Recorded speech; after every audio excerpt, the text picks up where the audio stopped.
Bismillahirrahmanirrahim. Assalamualaikum warahmatullahi wabarakatuh.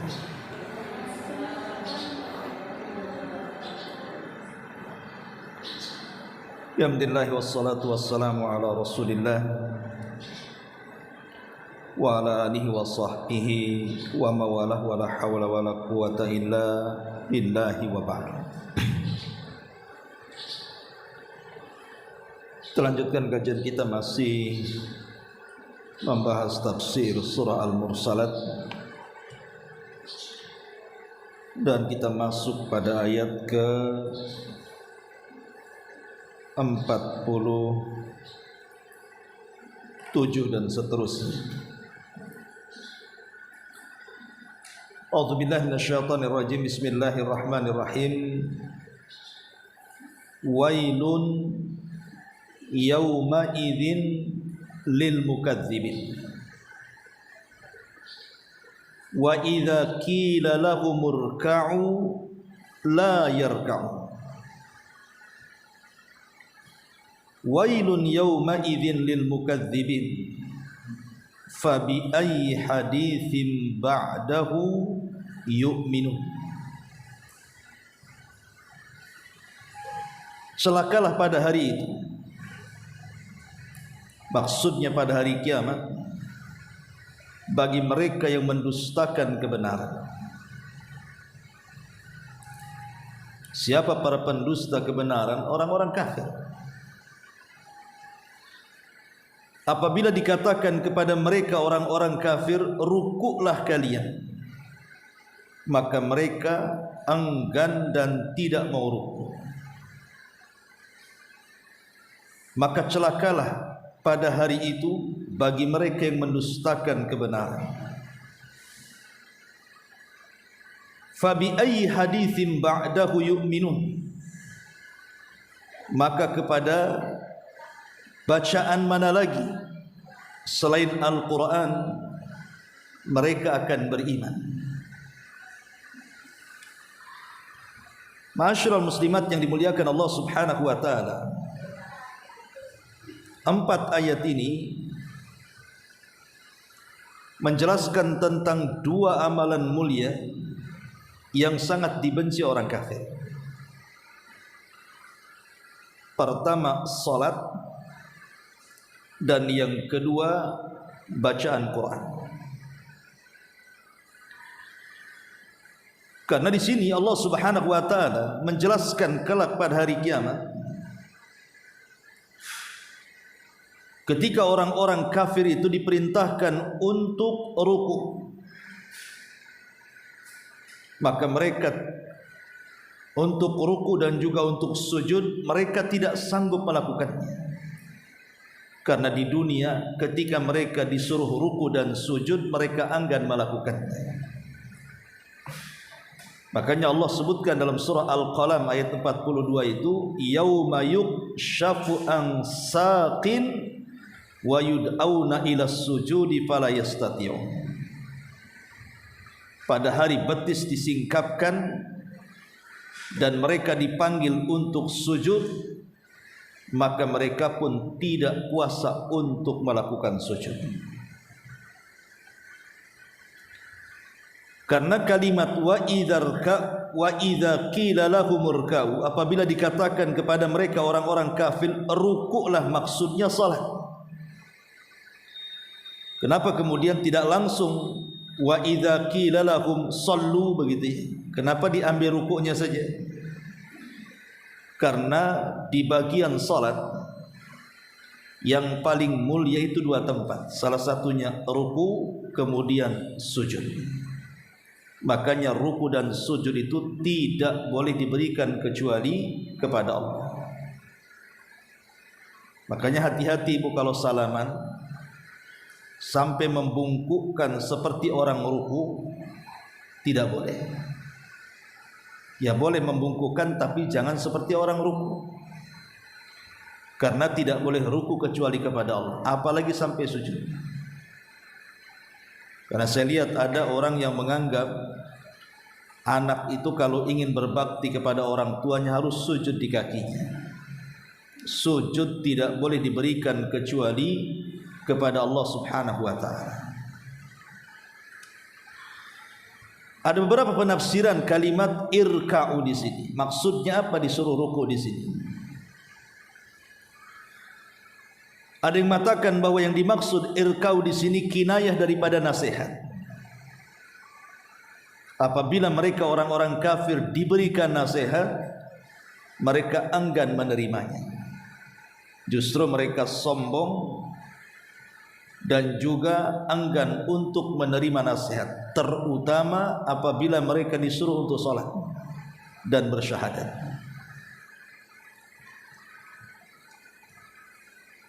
Ada juga yang mengatakan bahwa ayat ini turun kepada kabilah Tsaqif. Ketika dikatakan kepada orang-orang musyrik itu, sholatlah kalian karena Allah dan takutlah kalian serta khusyuk kepada Allah. Mereka pun tidak mau salat dan mereka pun sombong. Intinya bahwa ayat ini menjelaskan kepada kita keengganan orang-orang kafir ataupun orang-orang musyrik untuk melakukan salat.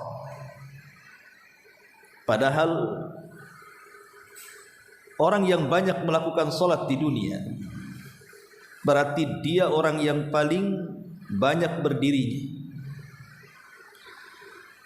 Maka sesiapa yang banyak berdirinya di dunia dengan cara salat, maka dia paling sebentar berdirinya kelak di padang mahsyar. Orang yang banyak berdiri di dunia dengan salat, maka akan sebentar berdirinya di padang mahsyar.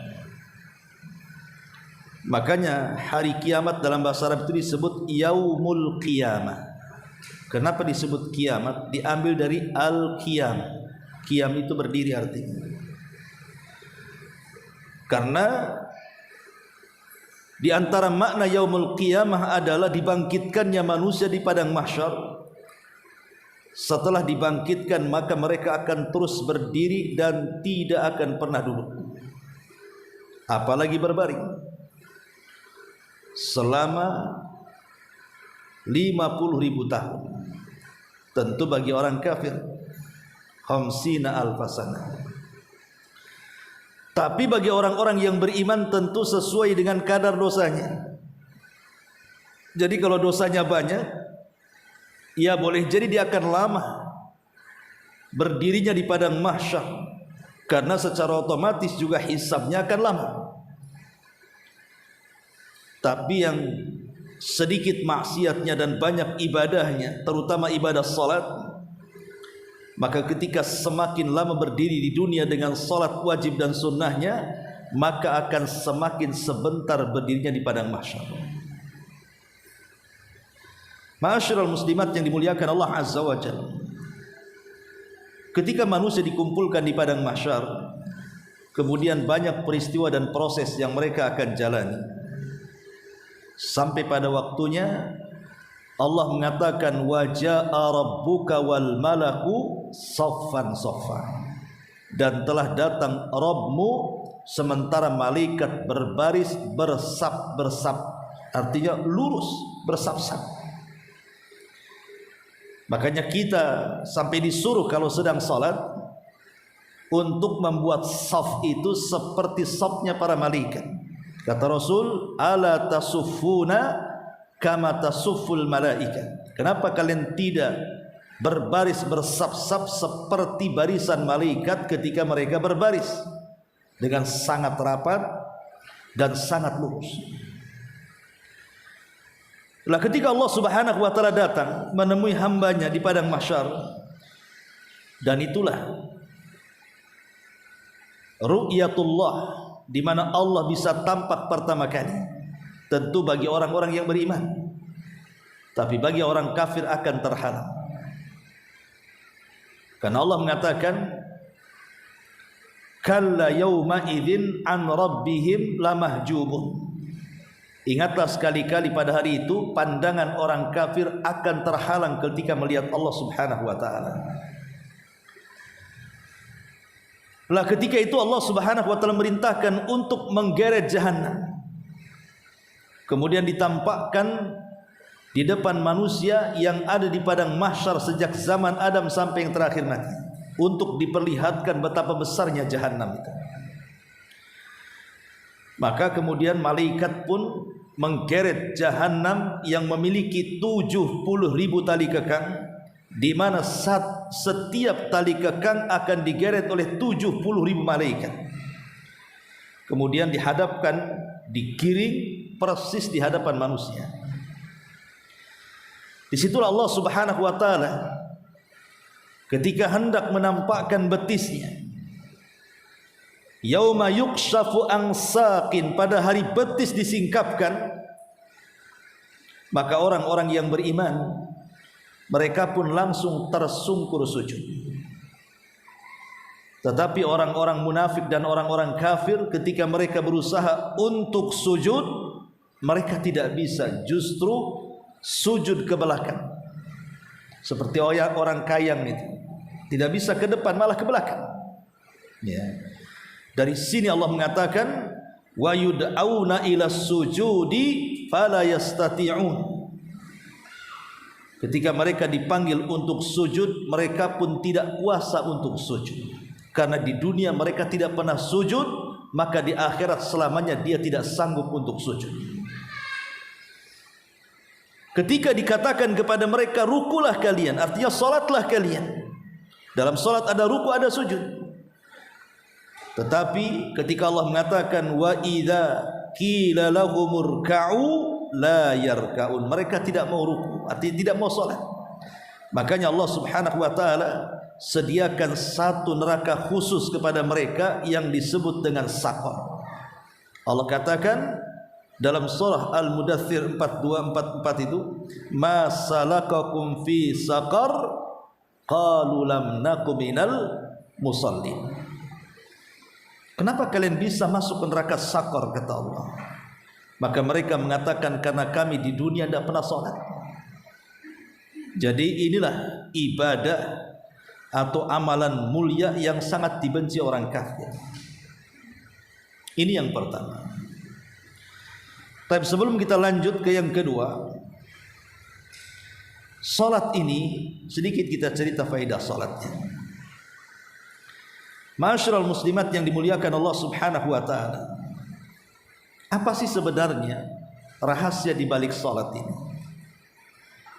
Kenapa salat ini menentukan seseorang bisa ruku dan sujud pada hari kiamat dan menentukan kebahagiaan kita di hadapan Allah setelah kematian kita?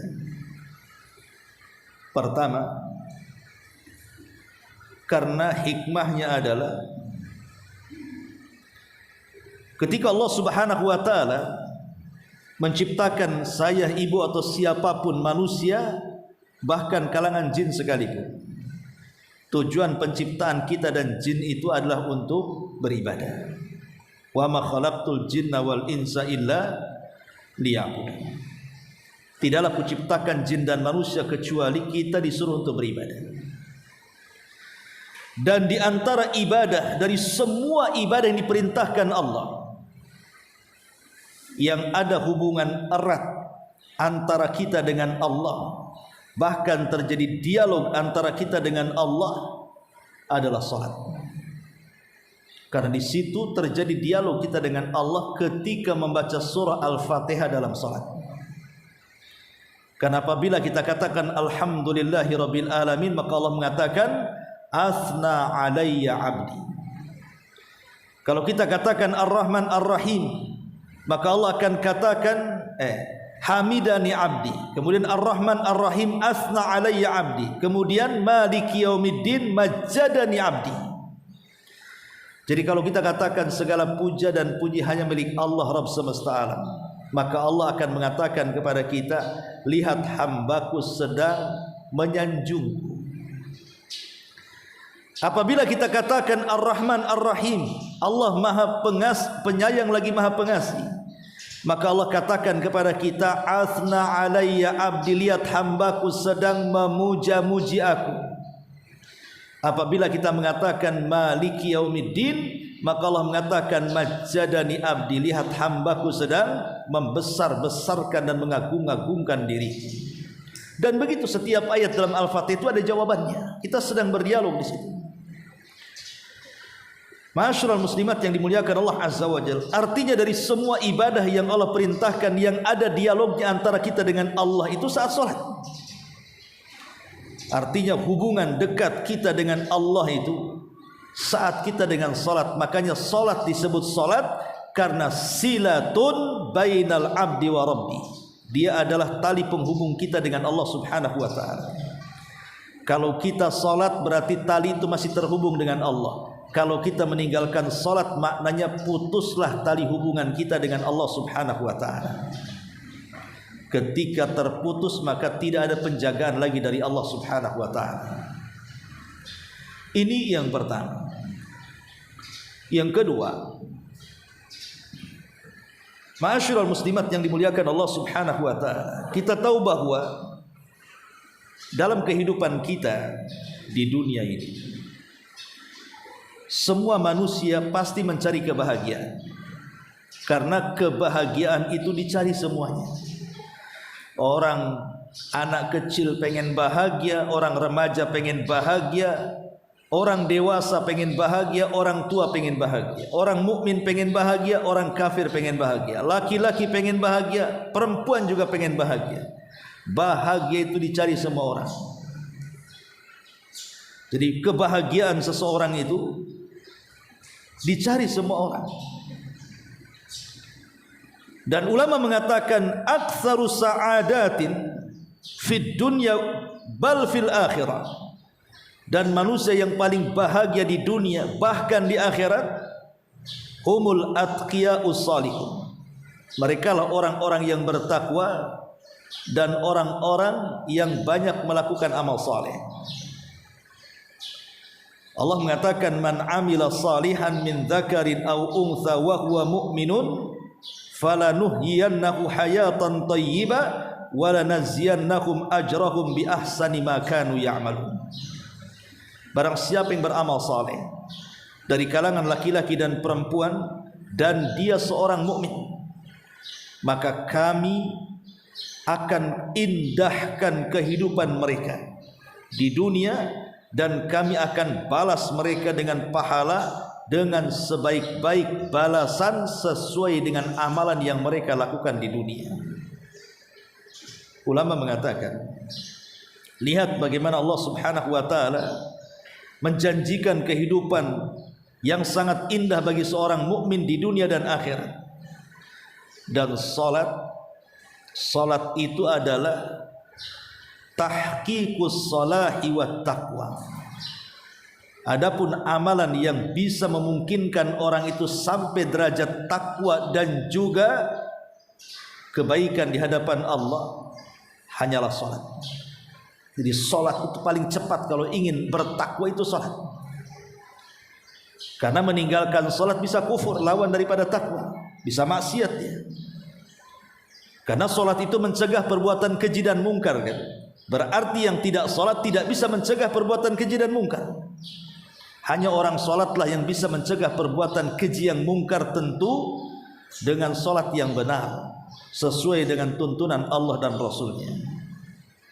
Lah ketika salat itu adalah ibadah yang paling mudah seseorang itu mencapai predikat takwa dan juga kesalehan, maka salat inilah sumber kebahagiaan manusia di dunia dan akhirat.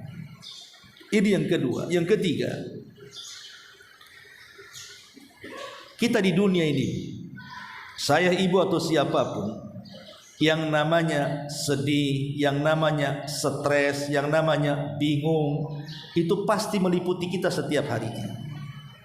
Namanya orang hidup, pasti ada stresnya kan Bu? Ada stresnya, ada bingungnya, ada sedihnya. Pastilah kita akan ditimpa perkara-perkara seperti itu. Makanya jangan sekelas kita, sekelas Nabi Ya'qub alaihi salam sampai mengatakan innama ashku bathi wa huzni ilallah. Sesungguhnya aku adukan kebingunganku dan kesedihanku hanya kepada Allah Subhanahu wa taala. Wa a'lamu minallahi ma la ta'lamu, dan saya tahu, wa a'lamu minallahi ma la ta'lamu, dan saya tidak mengetahui, dan Allah Subhanahu wa taala Maha mengetahui apa yang kalian tidak ketahui. Dan ulama mengatakan seafdol-afdolnya waktu untuk mengadukan masalah yang mendatangkan kebingungan dan kesedihan itu di waktu salat. Itu waktu saatnya kita mengadukan perkara-perkara yang kita tidak mungkin lepas dari perkara itu. Kenapa demikian? Karena bingung dan stres itu datang dari Allah. Dan Allah juga yang akan mengangkat kebingungan dan kesetresan itu. Dan dekatnya seorang hamba dengan Rabbnya, sehingga kita mudah untuk memintanya itu saat sujud. Rasul yang mengatakan, aqrabu ma yakunul abdu min rabbihi wa huwa sajidun fa aktsirud du'a, kata Rasul. Yang paling dekat tempat duduknya seorang hamba dengan Allah di dunia adalah waktu sujud. Maka perbanyak doa di situ. Jadi kalau seandainya kita ditimpa kebingungan, stres, sedih dan begitu seterusnya, tinggal salat saja. Bukankah Hudzaifah bin Yaman mengatakan, kana Nabi sallallahu alaihi wasallam idza hazabahu amrun fazi'a ila salat. Rasul itu kalau ditimpa banyak masalah langsung salat. Kenapa? Karena dalam salat itu ada sujud. Disitulah kedekatan kita dengan Allah luar biasa. Berdoa di situ, minta supaya kebingungan dan kesetresan itu atau kesedihan dan kegundahan itu supaya diangkat, minta waktu sujud. Ini yang ketiga. Yang keempat, belum lagi salat ini mendatangkan maslahat bukan hanya sekedar di luar jasad, di luar badan, sampai kepada badan kita akan merasakan manfaatnya. Karena dalam gerakan-gerakan salat itu kalau kita teliti dari takbir sampai salam, itu bisa menyehatkan badan kalau dia bergerak persis seperti sunnah Nabi. Berdirinya benar, rukunya benar, sujudnya benar, tasyahudnya benar, dan begitu seterusnya. Maka itu akan mendatangkan manfaat kepada jasad kita. Ma'asyiral muslimat yang dimuliakan Allah Subhanahu wa taala, dari mana kita tahu bahwa salat itu mendatangkan manfaat kesehatan kepada badan? Hadis yang sering saya jelaskan. Bukankah setiap kita tidur kita didatangi setan? Kemudian tengkuk kita diikat 3 ikatan. Kemudian apabila kita bangun di malam hari kemudian berzikir, hilang 1 ikatan. Kalau seandainya kita wudhu, hilang 2 ikatan.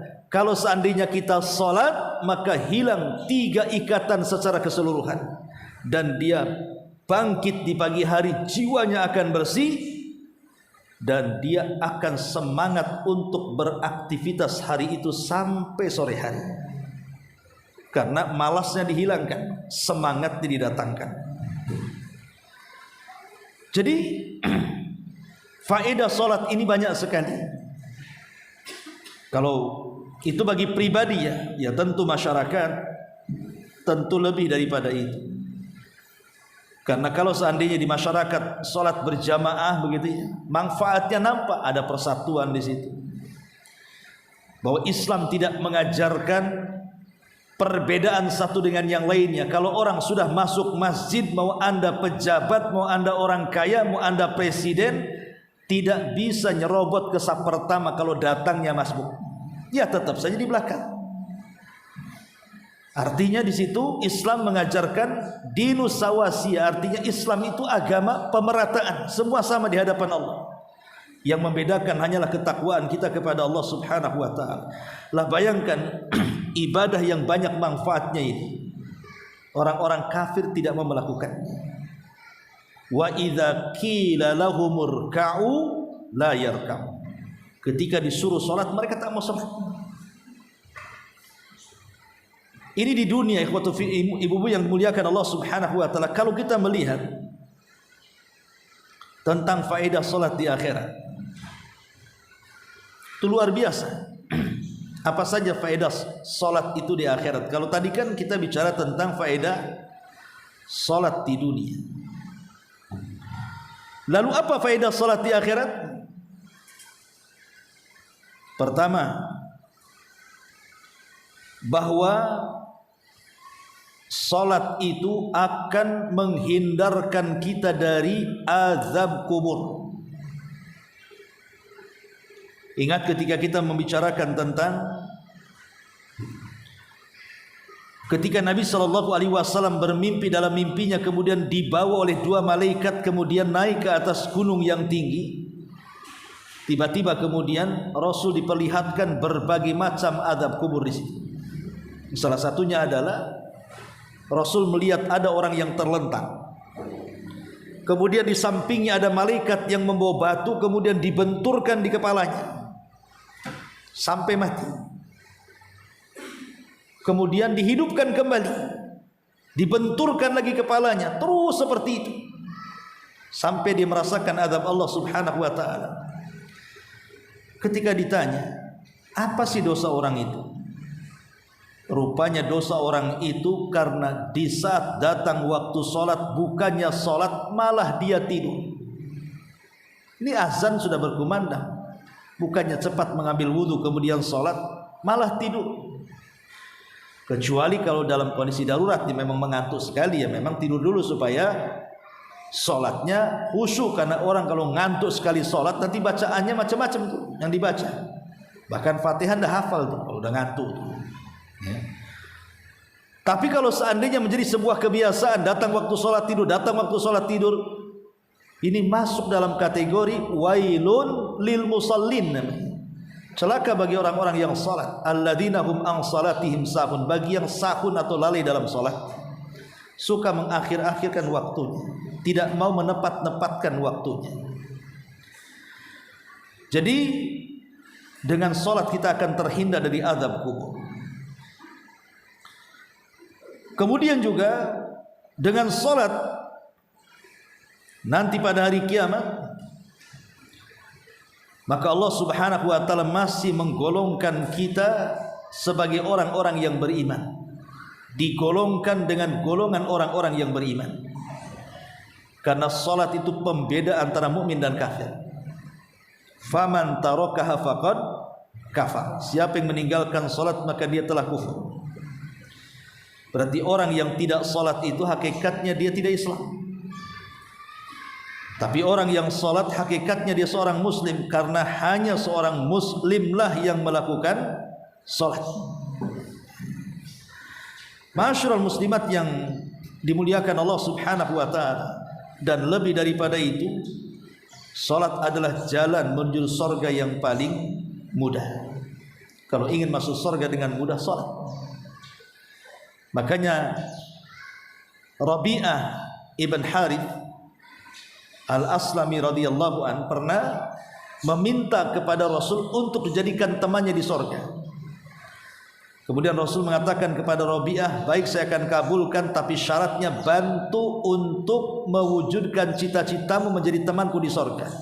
Kata Rabi'ah, apa itu amalannya wahai Rasul? Kata Rasul kepada Rabi'ah ini, perbanyak sujud. Maksudnya perbanyak salat, maka engkau akan menjadi temanku di sorga, kata. Jadi bukan hanya masuk sorga, jadi menjadi teman Nabi lagi di sorga.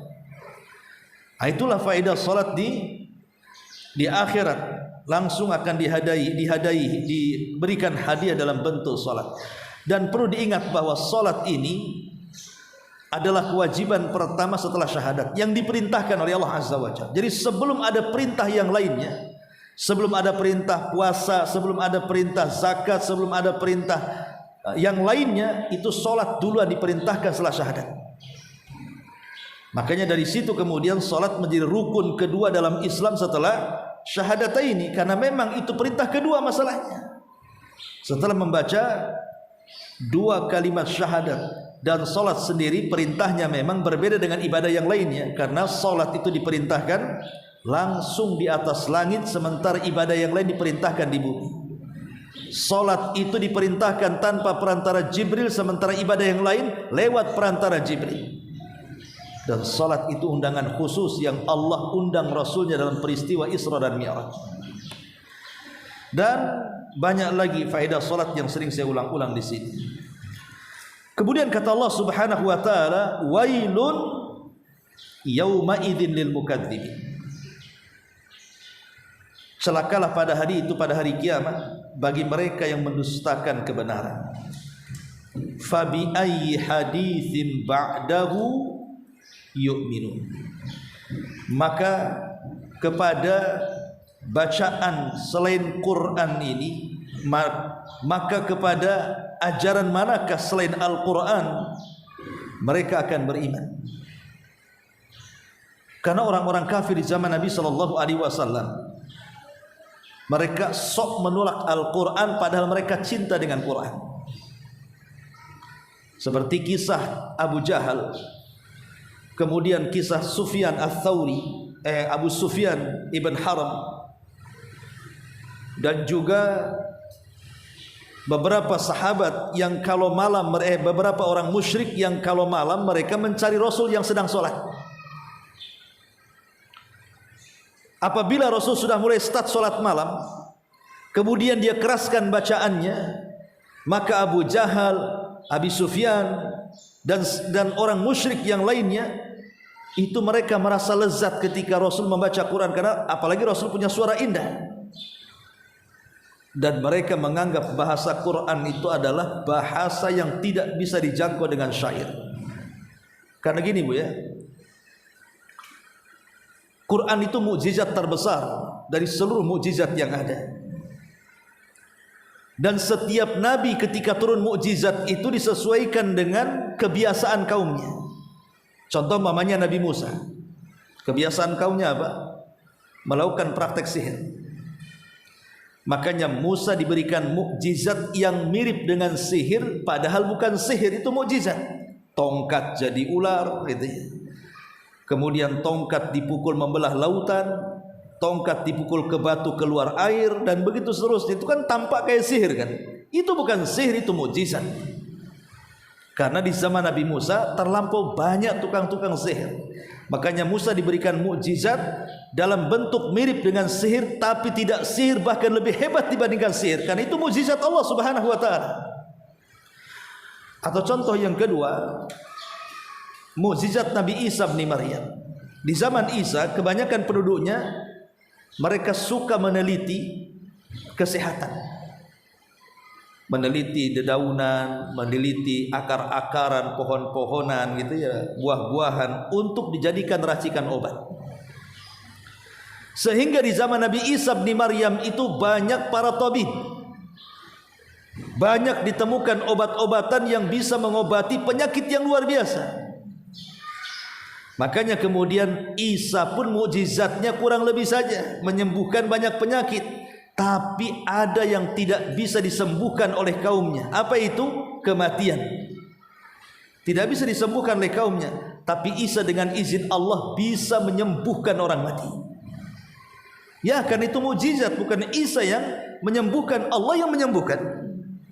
Karena kalau tidak lebih sakti dibandingkan tukang sihir, nanti tukang sihir unggul lah kan begitu. Mukjizat kan harus lebih tinggi daripada sihir.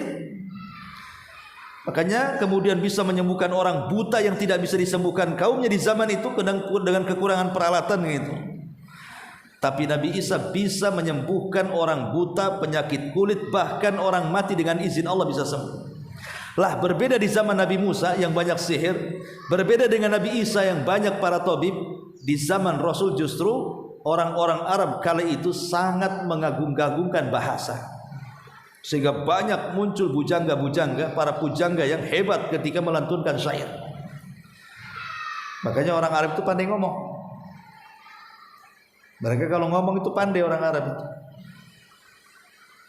Jadi ketika kemudian di puncak pengagungan terhadap bahasa Arab, dan orang-orang yang mampu melakukan syair itu sangat diagungkan dan ditokohkan di tengah-tengah orang musyrik, maka datang Nabi SAW dengan mukjizat yang mirip dengan syair tapi bukan syair, bahkan tidak bisa dijangkau dengan syair.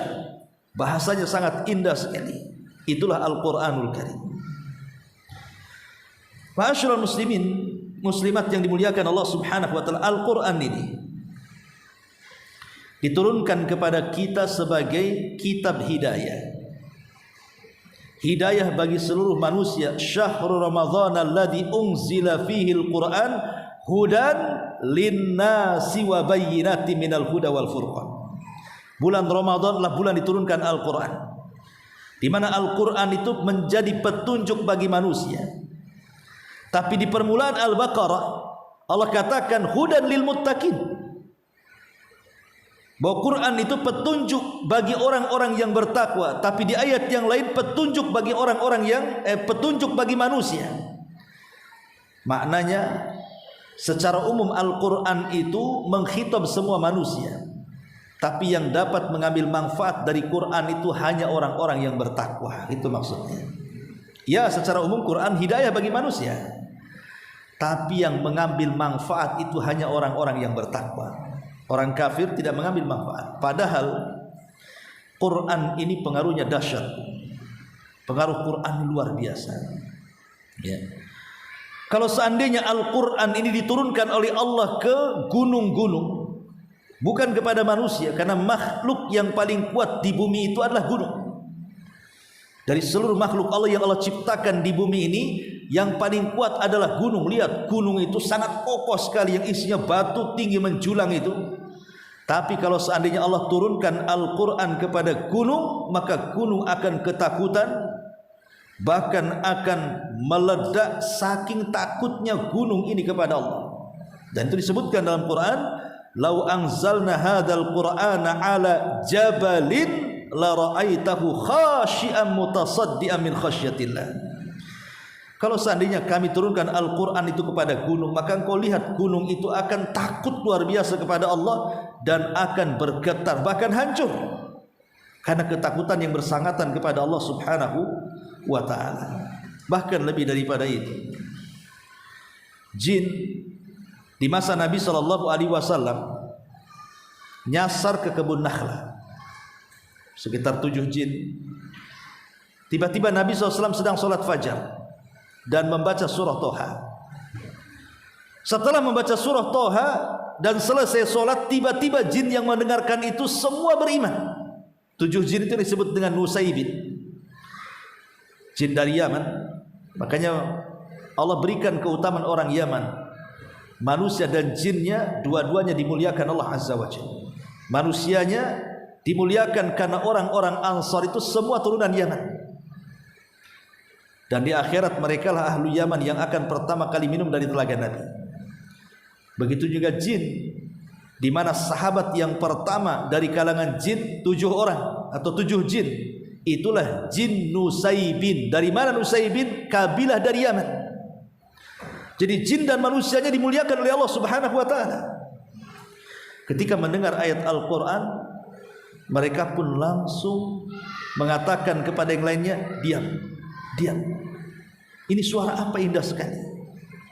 Maka semua jin yang 7 diam, kemudian mendengarkan dengan seksama. Tiba-tiba mereka paham bahwa itu wahyu dari Allah. Mereka pun beriman kepada Rasulullah SAW. Sehingga Allah katakan dalam surah Al-Ahqaf ayat 29 sampai 32 itu, wa id sarafna 'alaika nafaran minal jinni yastami'una al-Qur'an falamma hadaruhu qalu ansitu falamma qudiya wallau ila qaumihim mundzirin. Dan ingatlah ketika kami palingkan beberapa jin itu menuju Nabi SAW dan mendengarkan bacaan Al-Quran. Ketika mulai Rasul baca Quran, qalu, sebagian mereka mengatakan ansitu, diam, diam, dengerin, dengerin. Akhirnya mereka mendengarkan dan langsung beriman.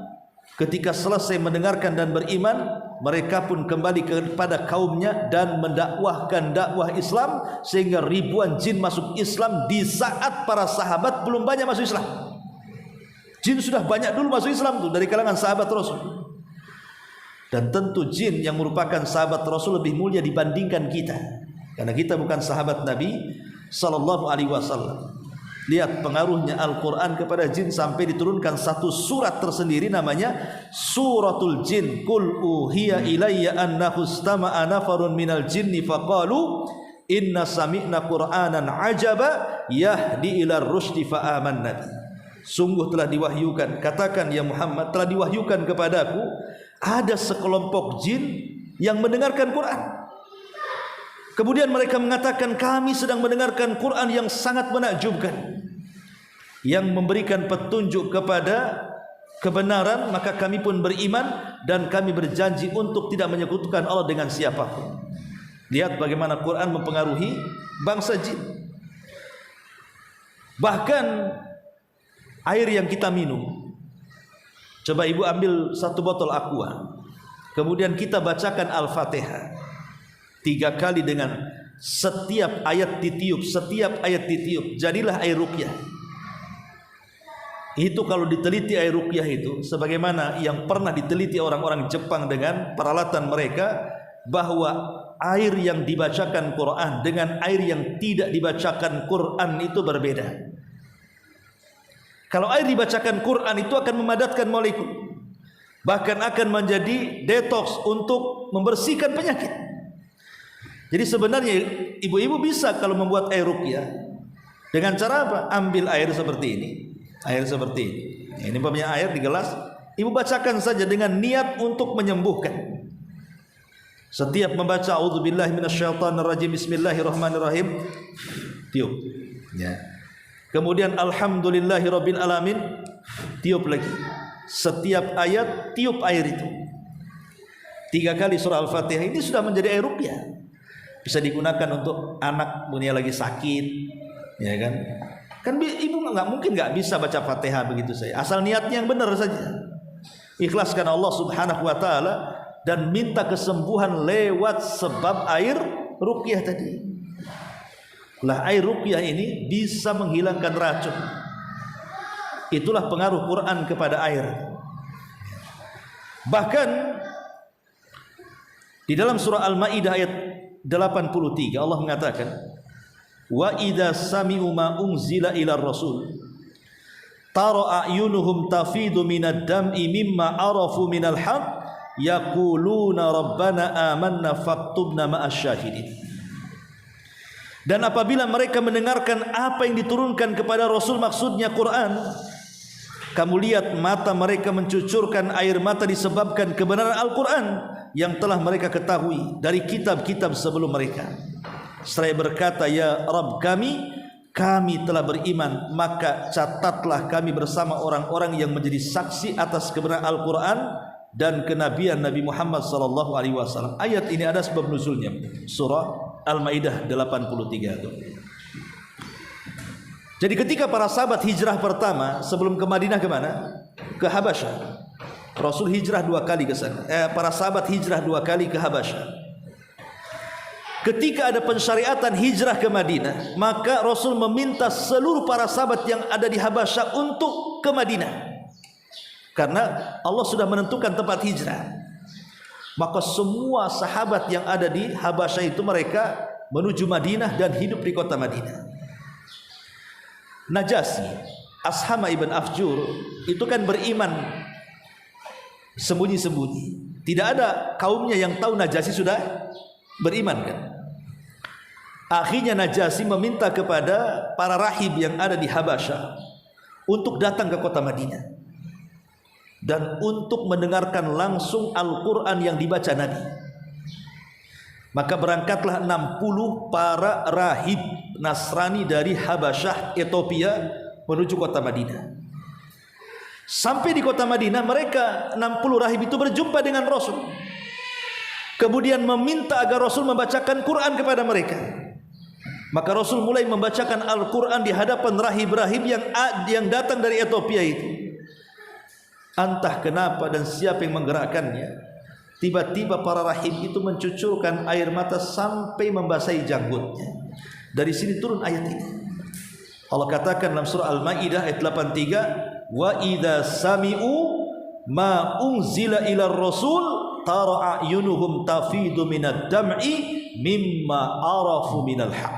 Dan apabila mereka mendengarkan apa yang diturunkan kepada Rasul, kamu lihat mata-mata mereka mencucurkan air mata disebabkan kebenaran Al-Quran yang telah mereka ketahui. Akhirnya mereka masuk Islam. Ya. Lihat bagaimana Quran itu mempengaruhi orang kafir, bisa mempengaruhi orang kafir, bahkan binatang sekalipun terpengaruh dengan suara Al-Quran. Di zaman para sahabat ada seorang sahabat namanya Usaid ibn Hudayr. Usaid ibn Hudayr radhiyallahu anhu, sebagaimana dikeluarkan Bukhari dan Muslim. Jadi satu malam Usaid ibn Hudayr ini membaca Quran dalam solat malamnya, dan dia adalah sahabat yang indah suaranya dan pakar dalam Quran. Jadi malam itu dia menghabiskan untuk solat malam dan membaca Quran dikeraskan. Masalahnya Yahya putra beliau itu sedang tertidur dan di sampingnya kandang kuda. Jadi dia tertidur di samping kandang kuda. Setiap kemudian Usaid ibn Hudayr salat membaca Quran, tiba-tiba kudanya ngamuk. Kudanya meringkik kemudian ngamuk, dan Usaid yang sedang salat pun khawatir dengan keselamatan si Yahya anaknya, karena tidur di dekat situ. Ya. Setiap dia berhenti baca Quran, kudanya pun ikut berhenti. Kemudian dia mulai baca lagi, mulai ngamuk lagi kudanya. Sampai akhirnya dia melihat ada cahaya yang nampak dari langit menuju dirinya. Akhirnya dia pun menghentikan solatnya karena takut kondisi Yahya yang dekat dengan kuda tadi, putranya. Hal ini sampai kepada Nabi SAW. Kemudian Usaid bertanya, Rasul, waktu semalam aku sholat dan aku membaca Quran, kuda-kuda itu meringkik, bahkan mengamuk.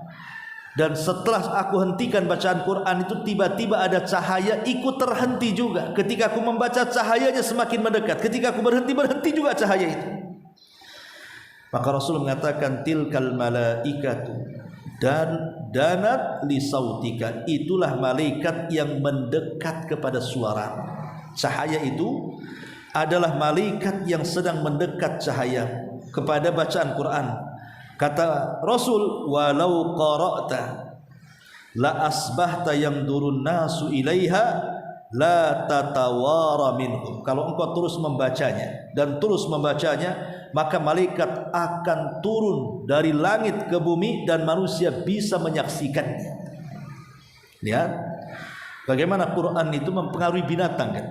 Mempengaruhi gunung, mempengaruhi air, mempengaruhi orang kafir gitu ya. Bahkan mempengaruhi rahib-rahibnya Nasrani. Bahkan Quran juga mempengaruhi seorang yang beriman. Orang yang tadinya ahli maksiat kemudian belajar Quran, membaca Quran, akhirnya bertobat kepada Allah Subhanahu wa ta'ala. Lah Quran, bayangkan semenarik ini, mukjizat yang paling besar, orang-orang kafir tidak membacanya. Makanya wajar kalau Allah katakan fabi ayyi haditsin ba'dahu yu'minun. Setelah Quran yang kau tidak mau baca itu, lalu bacaan apa yang akan kau baca selain Al-Quran yang bisa membuat orang beriman itu? Tidak ada, hanya Quran saja di zaman sekarang yang menjadikan orang beriman itu. Ya, maka ayat ini menjelaskan dua amalan yang paling dibenci orang kafir. Pertama salat, dan kedua Al-Quran. Bahkan ibu-ibu yang dimuliakan Allah Azza wa Jalla, ada satu kisah di zaman Umar bin Khattab radhiyallahu anhu. Ada gubernur yang menguasai Mekah. Gubernurnya kala itu namanya Nafi ibn Abdillah. Jadi ada seorang tabi'in di zaman itu namanya Nafi ibn Abdillah, itu gubernur kota Mekah. Dia safar karena ada sebuah hajat. Tiba-tiba ketika melewati Madinah dan sampai di sebuah tempat namanya Asfahan, jumpa pula dia dengan Umar. Umar kaget. Kau gubernur Mekah, ngapain kau tinggalkan Mekah? Siapa yang menggantikan di sana? Kata. Khawatir Umar ini. Ini kau pimpinannya keluyuran nih. Dia disuruh memegang Mekah malah keluyuran gitu ya bahasanya. Siapa yang menggantikan kau di Mekah? Kata. Maka Nafi bin Abdillah mengatakan, ada dulunya mantan budak kemudian ku merdekakan, dialah yang menggantikan aku sebagai wakilku di kota Makkah. Namanya Abdurrahman ibnu Abza. Umar bingung, siapa Abdurrahman ibn Abza itu? Nggak kenal dia, padahal wakil gubernur loh. Tidak mungkin kalau di zaman sekarang Pak Prabowo tidak kenal wakilnya kan, gubernur yang diletakkan di daerah-daerah itu. Memang Umar nggak kenal sama sekali siapa Abdurrahman ibn Abza itu. Tetapi Nafi bin Abdullah menjelaskan kepada Umar, Abdurrahman ibn Abza itu walaupun tidak kau kenal wahai Amirul Mukminin, tapi dia punya keistimewaan dua. Satu, alimun bi kitabillah. Dua, alimun bi faraidillah. Dia pakarnya Quran dan dia pakarnya ilmu waris. Di zaman itu jarang orang menguasai ilmu waris kan, hanya beberapa para sahabat saja ya. Ketika orang bisa menguasai dua perkara ini, maka apabila dia memutuskan pasti keputusannya adil. Orang kalau sudah alim dengan Quran pasti akan berhukum dengan Quran. Orang kalau pakar dengan faraid yang ada dalam Quran, kalau ada masalah waris di tengah-tengah masyarakat, maka pasti akan dibagi dengan hukum Allah yang penuh dengan keadilan. Sehingga orang yang pakar dua-duanya kalau jadi pemimpin pasti membawa keadilan. Maka mendengar hal itu Umar pun langsung mengatakan, "Shadaqa Rasulullah sallallahu alaihi wasallam." Sungguh benar apa yang disabdakan Rasul, "Innallaha yarfa'u bihadzal kitaba aqwaman wa yadha'ul akharin." Sesungguhnya Allah terkadang mengangkat sebuah kaum dengan Quran atau merendahkan sebuah kaum dengan Al-Quran. Karena Al-Quran di zaman Rasul itu menjadi prioritas utama dalam kepemimpinan. Makanya Nabi kalau hendak mengutus pasukan khusus gitu ya, yang disebut dengan Sariyah, Rasul tidak ikut dalam pasukan itu. Maka yang dipilih menjadi pemimpinnya bukan dari skill perangnya. Bukan ditanya, bisa manah enggak kamu? Coba kau panah tuh. Bisa tombak enggak? Bisa pedang enggak? Bisa silat enggak? Enggak ditanya skill perang. Rasul hanya bertanya, kam hafidtu min kitabillah. Satu-satu pasukan ditanya, berapa hafalan? Berapa hafalan? Berapa hafalan? Semua ditanya. Saya sekian juz wahai Rasul. Saya sekian juz wahai Rasul. Oh, saya tidak hafal ya Rasulullah. Maka Rasul akan memilih di antara sahabat yang paling banyak hafalannya. Kemudian Rasul mengatakan, anta imamuhum. Kau yang banyak hafalannya, kau pimpin pasukan itu.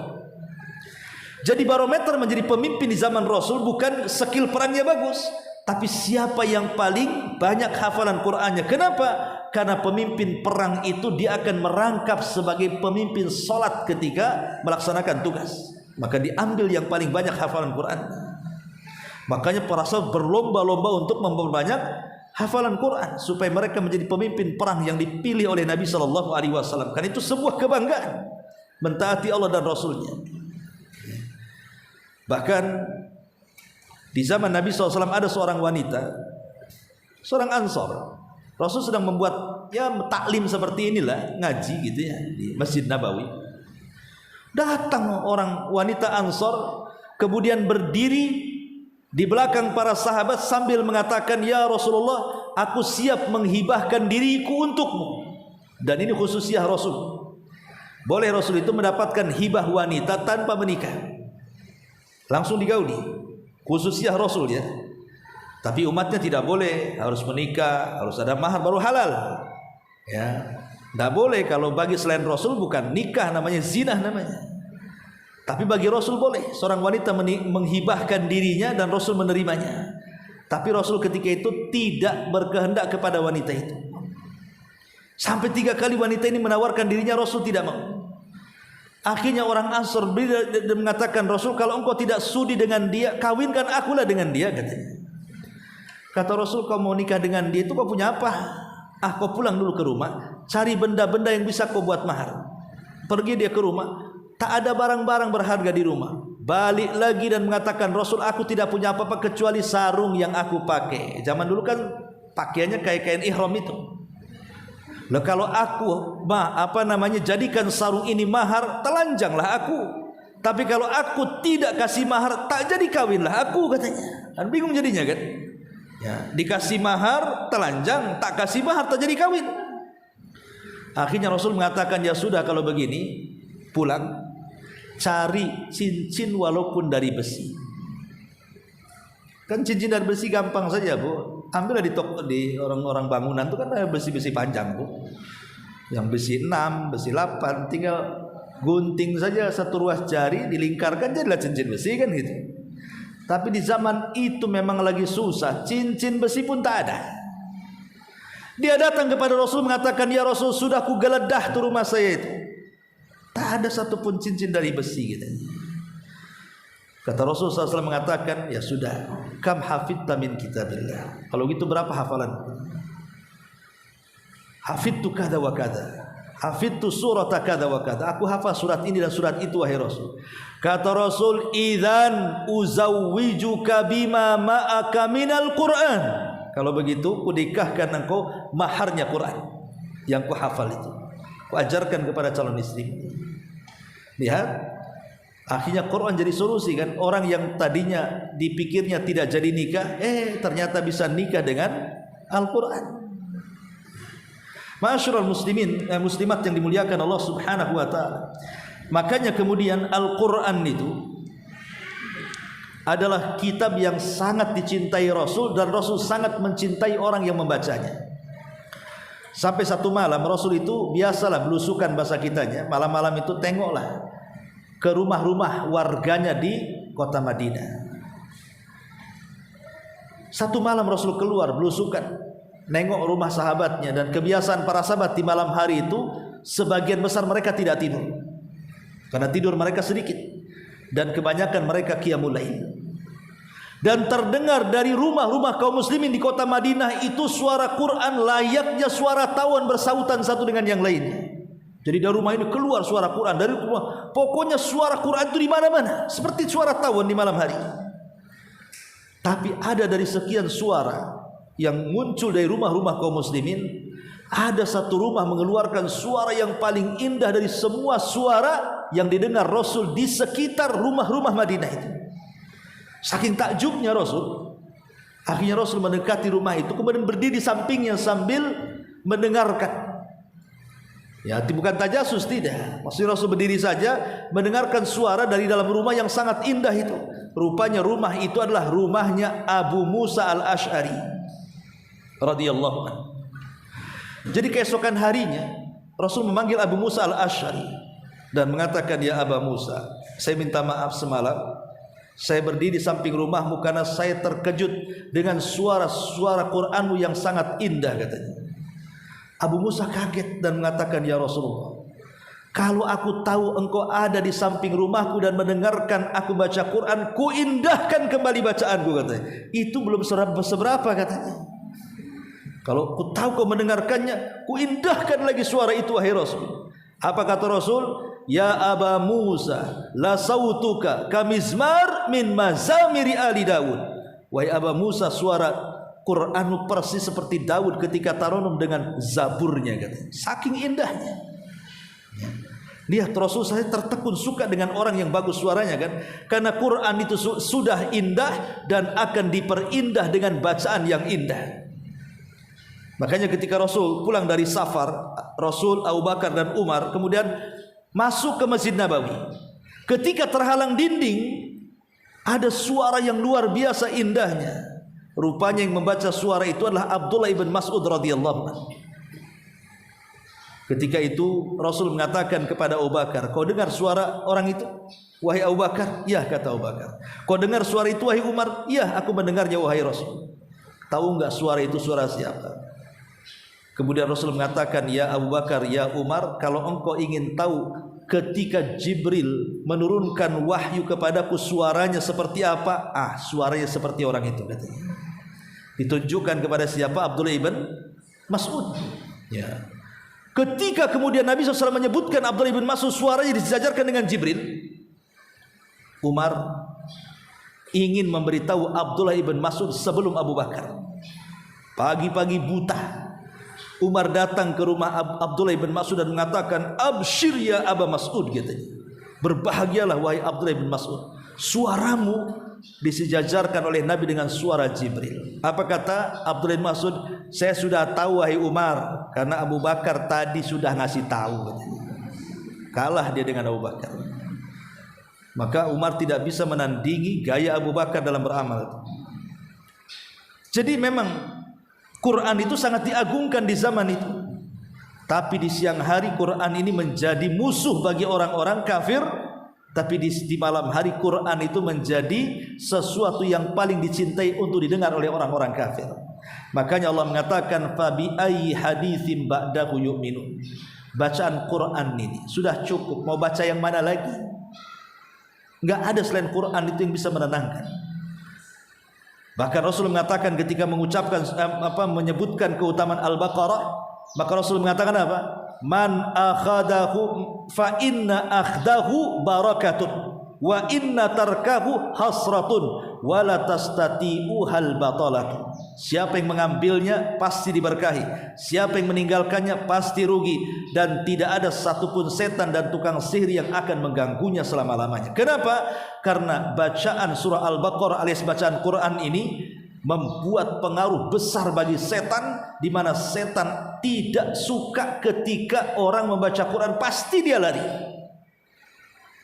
Makanya kata Abu Hurairah ketika dia menangkap setan di malam hari, ketika disuruh untuk menjaga pemberian zakat, tiba-tiba setan mencuri gandum, ditangkap sama Abu Hurairah. Kata Abu Hurairah, kau akan kulaporkan kepada Nabi.